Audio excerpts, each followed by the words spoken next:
जौनपुर नामक छोटे से गांव में काफी कम आबादी रहती थी। वहां के लोग काफी कम पढ़े लिखे थे। गांव में एक स्कूल तो था, परंतु लोगों में जागरूकता की कमी के कारण बहुत कम बच्चे ही उस स्कूल में पढ़ने आते थे। गांव में ज्यादातर किसान रहते थे। इसी गांव में सतिया नाम का एक किसान रहता था, जिसका बेटा दीपक गांव के स्कूल में 12वीं कक्षा में पढ़ता था। अरे बेटा, अब तुम्हारी 12वीं की परीक्षा होने वाली है। उसके बाद क्या सोचा है? 12वीं के बाद पढ़ाई की कोई सुविधा नहीं है। पिताजी, 12वीं के बाद मैं शहर पढ़ने के लिए जाना चाहता हूँ। मेरा एक दोस्त भी आगे पढ़ने के लिए शहर जाएगा। सतिया ने बेटे की पढ़ाई के लिए कुछ पैसे जोड़ रखे थे। दीपक आगे पढ़ने के लिए शहर चला गया। उस गांव में एक रेलवे स्टेशन भी था, जिस पर इक्का दुक्का ट्रेनें ही आती थीं और बहुत कम लोग ही शहर से बाहर जाते थे। एक दिन गांव के कुछ बच्चे स्टेशन के पास खेल रहे थे। तभी स्टेशन पर ट्रेन आकर रुकी और कुछ देर में रवाना हो गई। वो बच्चे ट्रेन जाने के बाद आपस में बात करने लगे। अरे भीमा कहाँ गायब हो गया? अभी तो वो हमारे साथ ही खेल रहा था, बस बॉल लेने ट्रेन की पटरी की तरफ गया। काफी देर खोजने के बाद भीमा नहीं मिलता। भीमा के माँ बाप बहुत परेशान होते हैं। अरे मेरा बच्चा कहाँ चला गया? वो तो आराम से सभी दोस्तों के साथ स्टेशन के पास खेल रहा था, तो आखिर वहाँ से कहाँ गायब हो गया? तभी उसके साथ खेल रही बच्चों में से एक बताता है, हम लोग सब स्टेशन के पास ही, तभी अचानक ट्रेन आकर स्टेशन पर रुकी। इतने में भीमा गेंद लेने के लिए पटरी की तरफ भागा। फिर न जाने क्या हुआ, वो वापस ही नहीं आया। ट्रेन तो 5 मिनट बाद वहाँ से रवाना हो गई, पर भीमा कहीं नहीं मिला। सारा गांव उस बच्चे को ढूंढकर परेशान हो जाता है, पर वो कहीं नहीं मिलता।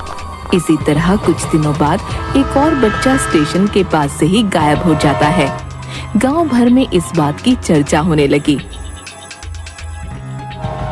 अरे भैया, ये सब क्या हो रहा है? ऐसे बच्चों का गायब होना चिंता का विषय है। आखिर स्टेशन के पास खेलते हुए बच्चों में से ही कोई गायब क्यों होता है भाई? और जब वहाँ ट्रेन आती है, उसी के बाद दोनों बच्चे गायब हुए।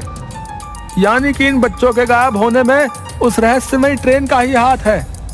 उसी ट्रेन में ही उन बच्चों को अगवा करके ले जाया गया है। हाँ, ये तो बहुत चिंता की बात है। 2 बच्चों का गायब होना कोई इत्तेफाक नहीं हो सकता भैया। जरूर ट्रेन में ही कोई व्यक्ति बच्चों को लेकर गया है। परंतु हम अब क्या करें? हम सभी को अपने बच्चों को स्टेशन की तरफ जाने से मना करना पड़ेगा।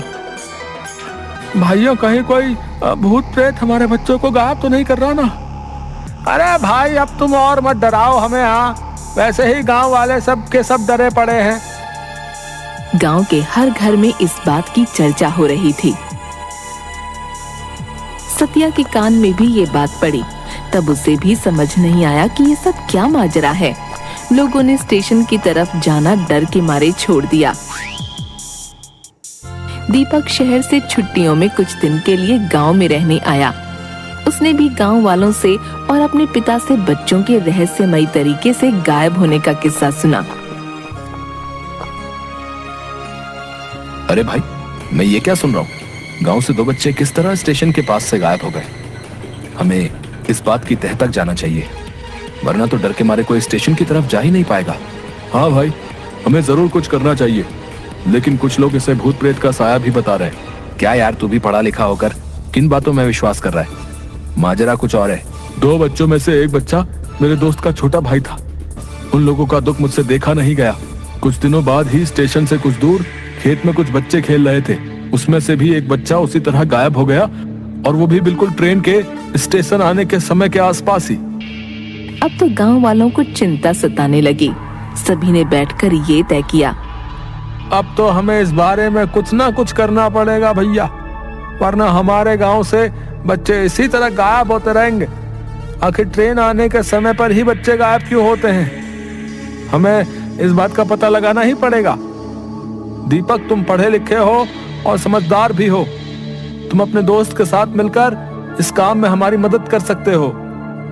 दीपक और उसका दोस्त काफी सोच विचार करते हैं और एक प्लान बनाते हैं। इस बात का पता लगाने के लिए हमें उस रहस्यमय ट्रेन पर ही नजर रखनी होगी। जब भी बच्चे गायब हुए हैं वो समय लगभग वही होता है जब ट्रेन स्टेशन पर आती है। हमें छुपकर ट्रेन पर आने जाने वालों पर नजर रखनी होगी। हाँ, ये ठीक कह रहे हो। हम गांव वालों की मदद लेकर ऐसा कुछ प्लान बनाएंगे जिससे कि हम असली गुनहगार को पकड़ सकें। गांव के कुछ जवान लड़के स्टेशन मास्टर के कमरे में छुपकर बैठ जाते हैं और दीपक उन्हें समझाता है। देखिए, आप लोग इस कमरे में छुपकर बैठे, बाहर गांव के 2-3 बच्चों को स्टेशन पर खेलने के लिए छोड़ देते हैं। वो जो भी व्यक्ति है बच्चों को भी अपना निशाना बनाता है। आप लोग छुपकर अंदर से ही देखते रहना, और बच्चे स्टेशन पर खेल रहे होंगे, मैं ट्रेन के अंदर जाऊंगा। इसी तरह हम उस गुनहगार का पता लगा सकते हैं जो कि बच्चों को अगवा करता है।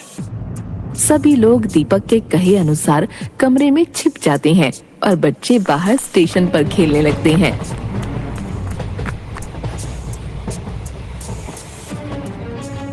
ट्रेन स्टेशन पर जैसे ही रुकती है, उसमें से एक आदमी कंबल ओढ़े बच्चों की तरफ बढ़ता है।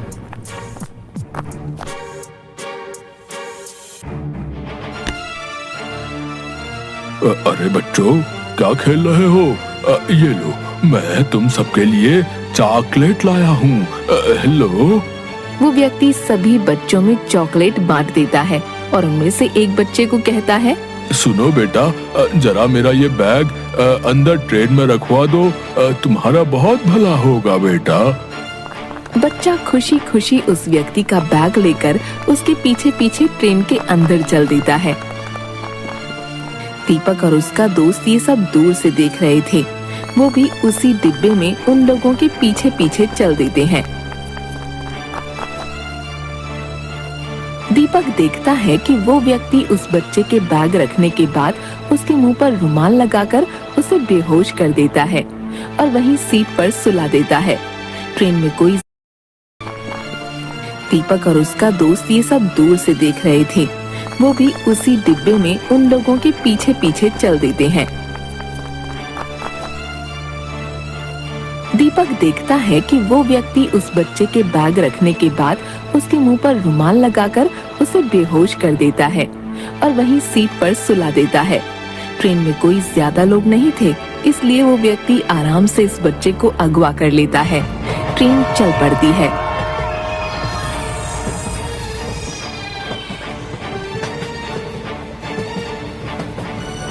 दीपक भी उसी डिब्बे में बैठा उन पर नजर रख रहा था। दीपक अपने दोस्त से कहता है, मुझे लगता है ये व्यक्ति इस बच्चे को अगवा करके ले जा रहा है, परंतु ये ऐसा क्यों कर रहा है? मुझे चुपचाप इस पर नजर रखनी होगी, तभी मैं इसे रंगे हाथों पकड़ पाऊंगा।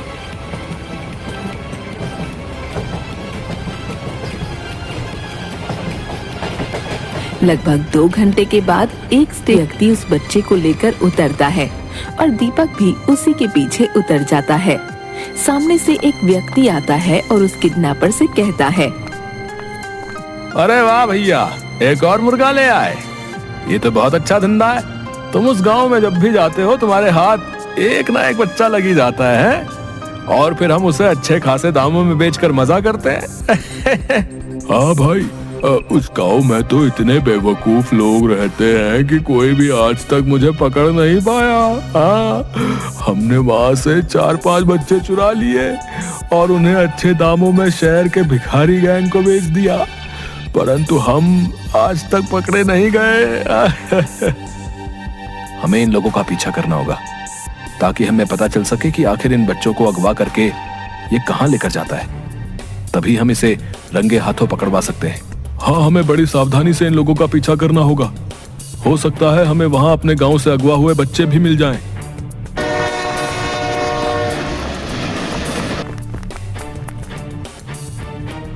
फिर दीपक और उसका दोस्त उन दोनों किडनैपर्स का पीछा करने लगते हैं। उस बच्चे को लेकर वो दोनों लोग एक सुनसान जगह पर पहुंचते हैं।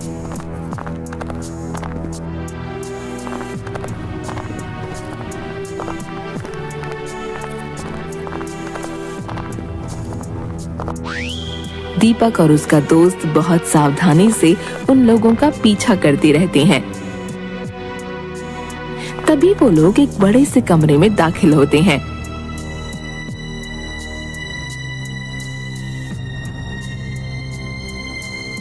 सामने बैठा एक व्यक्ति किडनैपर से पूछता है, आ गए तुम लोग एक नया शिकार लेकर। अब तो हमारे पास बहुत से बच्चे हो गए हैं जिनसे रोजाना भीख मंगवा कर हमारे पास बहुत माल इकट्ठा हो जाता है। सामने का नजारा देखकर दीपक और उसके दोस्त के होश उड़ जाते हैं। वहाँ बहुत सारे बच्चे जमा थे जिनके हाथ पैर टूटे थे। दीपक और उसका दोस्त चुपचाप बाहर आ जाते हैं। ये लोग तो बहुत जालिम और खतरनाक लोग हैं। इन्होंने इतने मासूम बच्चों को किस तरह मार मार कर अधमरा किया हुआ है और अपने फायदे के लिए उनसे भीख मंगवाते हैं। परंतु ये बहुत खतरनाक लोग हैं। हमें इन्हें पकड़ने के लिए पुलिस की मदद लेनी होगी। हाँ दीपक, तुम ठीक कह रहे हो। इन मासूम बच्चों की जान बचाने के लिए हमें इन जालिमों को रंगे हाथों पकड़ना ही होगा। और ये काम हम दोनों अकेले नहीं कर सकते। हम लोग कल पुलिस के साथ प्लान बनाकर इन्हें रंगे हाथों पकड़वाएंगे और इन मासूम बच्चों को इस नर्क से आजादी दिलवाएंगे। दीपक अगले ही दिन वहाँ के थाने में जाकर पुलिस इंस्पेक्टर को सारी बात बताता है कि किस तरह वो लोग बच्चों को अगवा कर इस धंधे में लगा देते हैं। हम आप लोगों की बहादुरी और जज्बे की दाद देते हैं। आप लोगों ने इतनी हिम्मत करके और अपनी जान जोखिम में डालकर इन लोगों का भांडा फोड़ दिया। अब आपको चिंता करने की ना कोई जरूरत नहीं है। कल हम लोग आपके साथ चलकर उन्हें रंगे हाथों पकड़ के उन्हें जेल में डाल देंगे। अगले ही दिन पुलिस इंस्पेक्टर और बहुत से पुलिस कर्मचारी दीपक और उसके दोस्त के साथ उसी जगह पर जाते हैं और चारों तरफ से उस जगह को घेर लेते हैं। सबके सब घेर लिए गए हो। अपने हथियार फेंक दो और अपने आप को पुलिस के हवाले कर दो।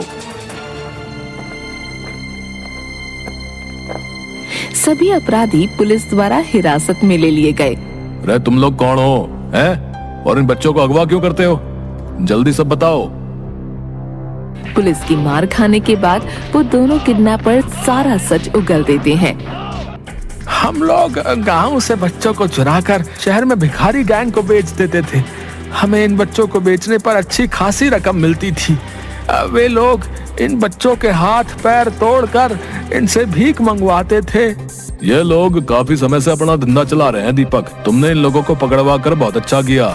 इन लोगों ने और भी कई गांव के इस तरह के बच्चों को ट्रेन में अगवा किया है। जिस गांव की आबादी कम होती थी वहीं के बच्चों को ये लोग निशाना बनाते थे और हम लोग काफी समय से इनकी तलाश में थे, परंतु इनका कोई सुराग हमें नहीं मिल पा रहा था। तुम लोगों का बहुत बहुत धन्यवाद जो तुमने इतनी हिम्मत करके इन लोगों को रंगे हाथ पकड़वाया भी।